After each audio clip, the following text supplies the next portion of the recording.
Pro AV doesn't live on isolated networks anymore. It is the network, effectively. If you can't design for this, you're not designing AV, you're kind of decorating with cables.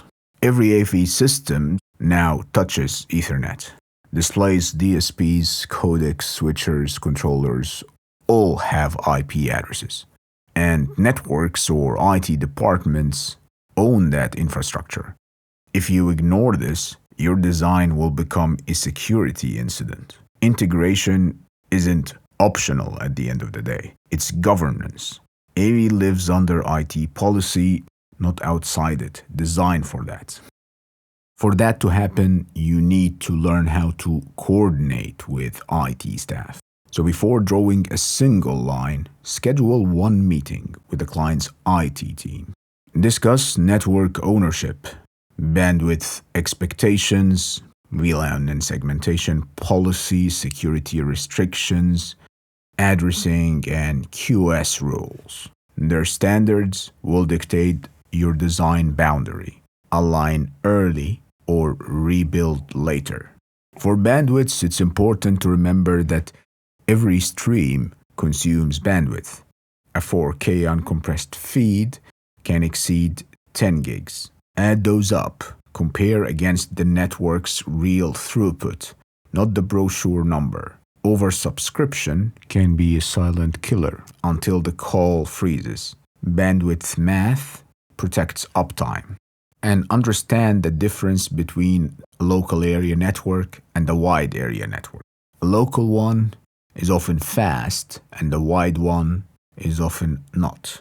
10 gig LAN can collapse to a 100 meg VPN tunnel. So plan and think about that. Keep high bitrate traffic local. Compress and transcode for WAN. Design for the weakest link, not the ideal conditions. And if you can, devise a QoS strategy. QoS decides who gets priority in the digital highway.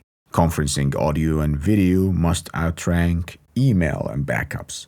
Tag packets, set DSP values, confirm switches, honor them. QoS isn't a checkbox, it's negotiated discipline.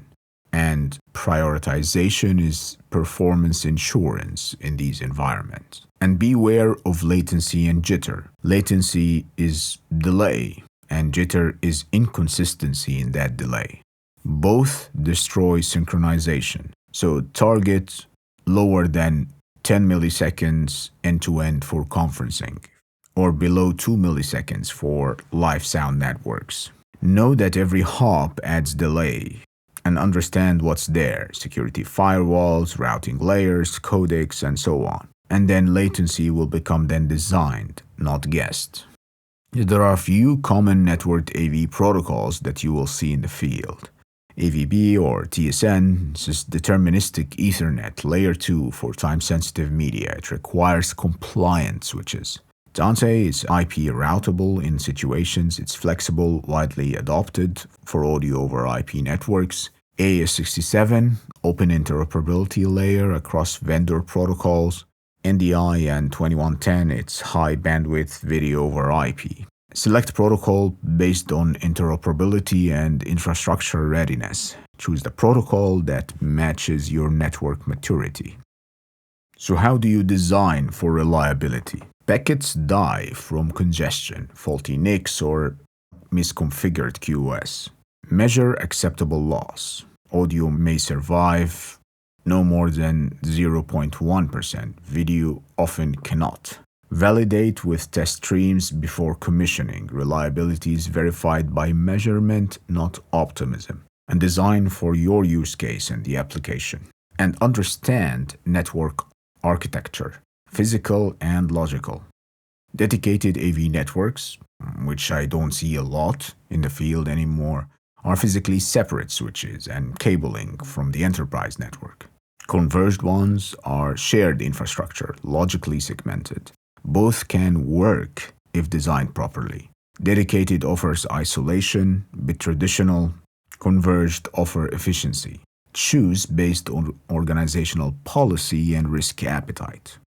And if you own the addressing scheme, plan the IP scheme before the installation. Reserve static blocks for fixed devices, DSPs, codecs, controllers, and use DHCP reservations for field flexibility. Document every address in a shared spreadsheet. Undocumented addresses are invisible failures. Don't do that. And if you are in a traditional campus environment, remember that VLANs isolate AV traffic. This is an approach often taken by designers. VPNs secure remote control or monitoring access for these devices. So always coordinate with IT security on firewall rules, port exposure, and credentials. And do not hard-code default passwords into deployed devices. This is a security risk. Security is design, it's not patchwork. Remember that. And some devices you will deploy in the field pull contact and schedule data from Active Directory. This links meeting schedulers to conferencing endpoints and signage players. Ensure IT approves API access and schema mapping.